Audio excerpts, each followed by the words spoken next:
and welcome to the Asylum, where I made a dumb promise to Don that I would bite the bullet since he covered a bunch of Evil Bong films and Ginger Dead Man and clearly did not want to watch these. That I wouldn't watch not just one film, but three. So I'm going to review them all together. I am reviewing 11, 11, 11, 12, 12, 12, and 13, 13, 13. Now, this is not to be confused with 11-11-11. No.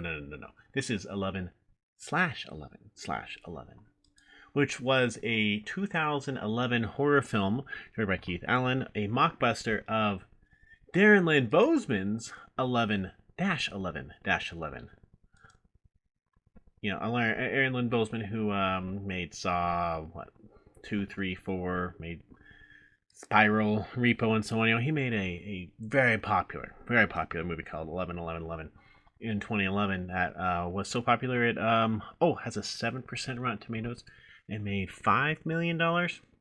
Yeah, so you'd think a spoof of this movie or a mockbuster of this movie would be better. It's not. It's also a knockoff of the Omen. Okay, 11-11-11 is the first one in this series, and it might be the best made. They're all ugly films, but the essential thing is Jack and Melissa. They're frightened of their young son named Nathan, who is definitely the kid from the Omen, but in different clothes. Nathan expresses violent and bizarre behavior, and they soon learn that their son's upcoming birthday on November 11th in 2011, the apocalypse will occur, and Nathan is the gateway to hell. Yeah, that's the movie. The cinematography is by the guy who did Mega Shark vs. Giant Octopus. I think he needs more light when he does stuff. He also did Z Nation, which is a much better thing that the Asylum has done than you'd think. He has done like 70 movies. This is not his highlight. This movie is pretty bad. I think what's worse about this one is it's very boring. Think of the Omen sequels, but worse, and the fact that they tried to top an already really bad movie and failed outright is pretty bad. Now, what's worse is 12-12-12, directed by a different director, shot by a different person, is even worse, because apparently 11-11 was so good that they wanted to make 12-12-12, directed by Jared Cohn. In this one, I'm just going to read the plot summary. The film begins with baby Sebastian being born after Sebastian viciously murders the doctors who delivered him. Yeah, he actually murders them, and it's hilarious. His mother realizes that there is something seriously wrong with the child. Yeah, you think?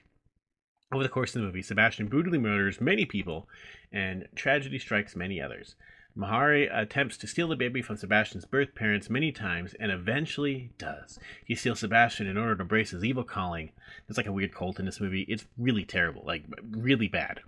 Police officers attempt to kill Mahari, but Mahari and his companions use Sebastian to murder them. Yep, they use the baby to murder them. The movie ends with all the main characters dead. Yep, and their deaths were associated in some way to Sebastian, this baby that goes around murdering people.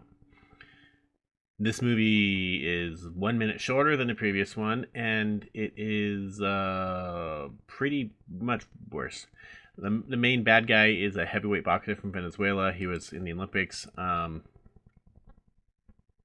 main female, Sara Malakul Lane, who was in Kickboxer, I believe. But she's also done a lot of stuff for the Asylum, like Sharktopus.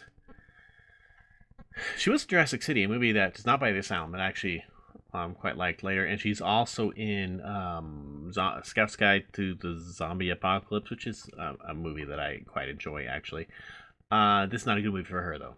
Not at all. But, everyone's dead. And this baby's floating around, killing lots of people. So what did they do? Let's make another. Because, having 11-11-11 be the date to open up to hell. No. 12-12-12 is. Now, it's have 13-13-13. Yes, it's make up a month. This one came out in, 2013. It has a different director, a different cinematographer, I believe.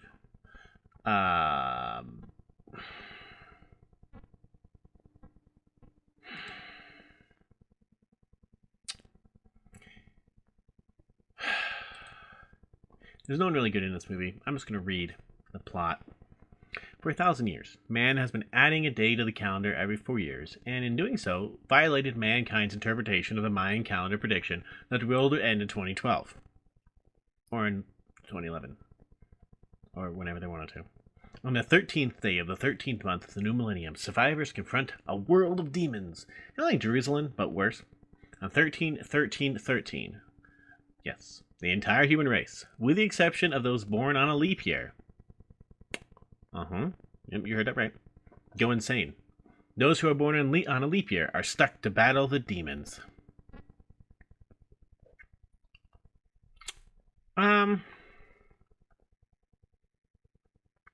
This is a very violent movie. It's not Asylum's best, but it is crazy. I'd rather have them do sharks. But it tries to be suspenseful, but they don't know how to do it. It's kind of like the Crazies. The remake. There was a remake done fairly recently of that one, but not very good. Dialogue is really bad. Really bad.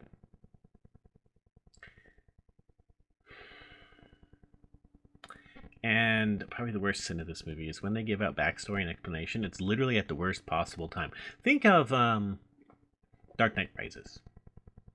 Catwoman at the end. Oh yeah, a nuke's about to go off. You need to get out of there, and I need to now stop Batman and kiss him. Because, you can't wait. You just have to do it right then and there. Yeah, that sort of stuff. This movie kind of feels like it was filmed by different people at different times, because scene by scene, the audio and video all kind of look different. So maybe they didn't have enough coverage, and there's no color correction on a lot of scenes, which I noticed. I don't know, not everyone notices. There is a teleporting baby though, and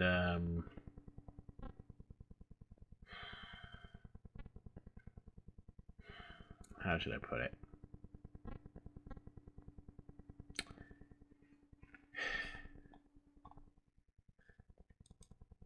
This won awards. I don't know how. This director likes to get really violent to the point where it's uncomfortable. There's scenes with that kid to get really violent, and apparently, as far as this one goes, it doesn't go near as far as where he usually goes, which is weird, because this director, from what I haven't seen any of his other movies, but apparently he is extremely like a shock horror guy. It's James Cullen Bressack. Apparently, he's used to being unrelenting in his horror and just going at it. This one, it's very violent, and they definitely go places you don't expect, but it's not pretty to look at. It's terribly edited. It is terribly audio is terrible, and if I were to rank it, the first one's probably the most consistent. The second one's by far the worst. There's teleporting crazy baby who literally kills everyone in a terrible cult.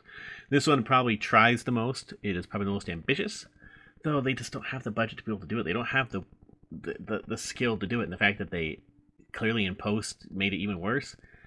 Yeah, there's really no reason to watch any of these movies. 11, 11, 11, 12, 12, 12, and 13, 13, 13 are a trilogy I don't know why they tried to make. I don't know why they wanted to make them. They all came out in October. The Asylum did a terrible job with them, and I hope they never make another one, because if they figure out a way to add a frickin' another date on the calendar after doing 13, 13, 13, good grief, stop, just stop. Terrible movies.